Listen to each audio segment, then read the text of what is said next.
அற்புதமான நாள் சங்கடஹர சதுர்த்தி அப்படின்னு சொல்லக்கூடிய திருநாள். இந்த சங்கடஹர சதுர்த்தியிலே நம் விநாயகப் பெருமானை வழிபாடு செய்யும் போது எல்லா தடைகளும் நிவர்த்தியாகும், குறிப்பாக கடனும் தீரும் அப்படின்னா அது சத்தியமான உண்மை. அருகாமையில் உள்ள ஆலயத்துக்கு போய் வழிபாடு செய்யணும், ரொம்ப முக்கியம். வீட்டில் செய்கிற ஆலயங்களில் போய் இந்த வழிபாட்டை செய்யும் போது பலன் இரட்டிப்பாகும் அப்படின்னா மாற்று கருத்து இல்லை.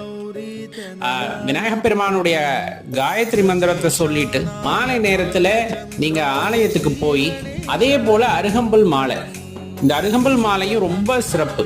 இன்னும் விசேஷம் அப்படின்னு சொன்னா வெள்ளருக்கு பூ மாலை அப்படின்னு சொல்லுவாங்க. இதுல ஏதாவது ஒன்று கிடைத்தாலும் நீங்க வாங்கி விநாயகப் பெருமானுக்கு அணிவித்து நெய் தீபம் ஏற்றுங்கள். அவ்விடத்திலே நெய் தீபம் ஏற்றி செம்பருத்தி மலர் அல்லது இருக்கிற பட்சத்துல வாங்கி நீங்க சமர்ப்பணம் செய்யலாம். வாசனையான பூக்கள் கிடைத்தாலும்